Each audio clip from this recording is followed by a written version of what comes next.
गैरों में कहाँ दम था। अरे हमारा तो सारा फंड ये भारत सरकार खागी, बाकी और किसी में क्या दम था। इस मोदी ने कुर्सी पे बैठते ही सबसे पहले योजना आयोग खत्म कर दिया कि किसी से हमें कोई सलाह लेने की बात नहीं करनी। जब देश का प्रधानमंत्री भारत की संस्कृति से खिलवाड़ करने लगे, उसे बदलने लगे, समझ लेना देश के विनाश की तरफ जा रहा। 56 इंच की छाती वाले से पूछ कि कैसे डर गया कि संसद में अब कोई शब्द नहीं बोल सकता। अरे जब किसानों को आंदोलन जीवी कहता है तो तुझे जुमला जीवी नहीं कहेंगे तो क्या कहेंगे संसद में? झूठ नहीं बोल सकते, भ्रष्टाचारी नहीं कह सकते। अरे भ्रष्टाचारी को भ्रष्टाचारी नहीं कहेंगे तो क्या देवता कहेंगे? कौन कहता है मोदी पीछे नहीं हटता? उदाहरण तुम्हारे सामने किसान खड़ा है, 13 महीने बॉर्डर पर रहे, पीछे भी हटाया, रुलाया भी, नाक भी रगड़ी और कानून भी वापस करा। अगर कानून ऐसे बदलता, नेता आते हैं जाते हैं, कानून नहीं बदलता, क्या भारत का संविधान बदल जाएगा अगर प्रधानमंत्री बदलेगा? आपने इसमें लिखा है शिक्षा के स्तर, शिक्षा तो सभी को मिल रही है। कहाँ मिल रही है? कैसे शिक्षा मिल रही है?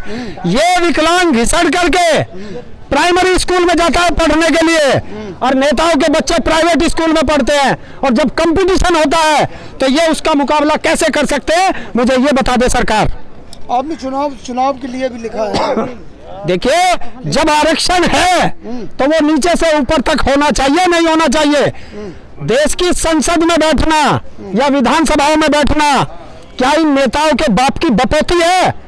ये भारत के नागरिक नहीं है। विकलांगों का आंदोलन कर रहे हैं, लेकिन सरकार कहती है सबको सहायता मिलती है। विकलांगों के लिए कितना कुछ सरकार ने कहने को कुछ नहीं है। मुझे ये बता दो, जाओ आज यही बराबर में पार्लियामेंट थाना है और जाके पूछो कि आरपीडी एक्ट 2016 में अभी हमें एक FIR दर्ज करानी है, क्या कर देंगे? नहीं करेंगे। क्यों नहीं करेंगे? लेकिन सरकार तो लगातार विकलांगों की बात करती है, हक की बात करती है। अगर इस दुनिया में सबसे झूठी कोई है तो वो भारत सरकार है। अच्छा, हाँ, जो विकलांग शब्द ही खत्म कर दिया मोदी जी ने आपके लिए। तो क्या दिव्यांग दे दिया, दिव्यांग। अगर तुम अगर नाम बदलने से तकदीर बदलती तो पहले अंबानी कहता था इन सारे विकलांगों का नाम अडानी रख दूं। है? बताओ। अरे हमें तो अपनों ने लूटा, गैरों में कहाँ दम था। अरे हमारा तो सारा फंड ये भारत सरकार खागी, बाकी और किसी में क्या दम था। देखिए, पहले भारत के अंदर एक योजना आयोग होता था जो योजना बनाती थी। उस योजना को बनाने का काम था सारी राज्य सरकारों से उसके बारे में सलाह ली जाती थी। इस मोदी ने कुर्सी पे बैठते ही सबसे पहले योजना आयोग खत्म कर दिया कि किसी से हमें कोई सलाह लेने की बात नहीं करनी। इसे यही पता नहीं है ये करता क्या है।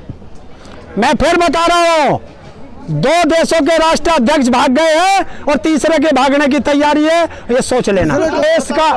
जब देश का प्रधानमंत्री भारत की संस्कृति से खिलवाड़ करने लगे, उसे बदलने लगे, समझ लेना देश के विनाश की तरफ जा रहा। 50 साल राज करेंगे आने वाले टाइम। लंका का भी 50 साल कहता था, कहाँ है? रावण थोड़ी है। ये वो जनता है जिसे चाहे कुर्सी पे बैठा सकती है, और जब अपनी पे आ जाए तो देश छोड़ने को भागने पे मजबूर भी कर देती है। लंका उदाहरण है। आपने उत्तर प्रदेश के अंदर बहुत कोशिश की थी बीजेपी को रोकने के लिए, लेकिन रोक फिर नहीं भी पाया। 300 से पार कर गई। कोई बात नहीं, चुनाव तो आते जाते हैं। देखिए, आपको बता दूं, जेपी के एक शब्द है।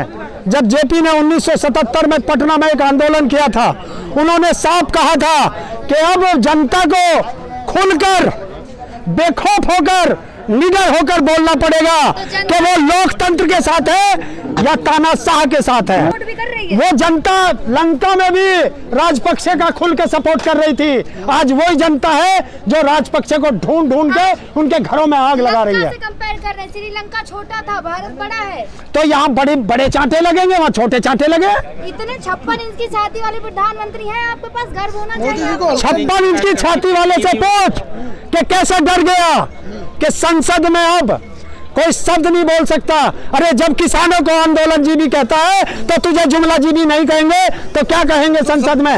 झूठ नहीं बोल सकते, भ्रष्टाचारी नहीं कह सकते। अरे भ्रष्टाचारी को भ्रष्टाचारी नहीं कहेंगे तो क्या देवता कहेंगे? कौन नहीं है? अरे जो उत्तर प्रदेश की बात करते हो, उत्तर प्रदेश में 50,000 करोड़ रुपया तो तुम पशुओं के नाम पर खा गए। तुम्हें क्या बता दूं? मोदी जी आज तक पीछे नहीं हटे, आप कितना भी आंदोलन। कौन कहता है मोदी पीछे नहीं हटता? उदाहरण तुम्हारे सामने किसान खड़ा है, 13 महीने बॉर्डर पर रहे, पीछे भी हटाया, रुलाया भी, नाक भी रगड़ी और कानून भी वापस करा करके आए थे।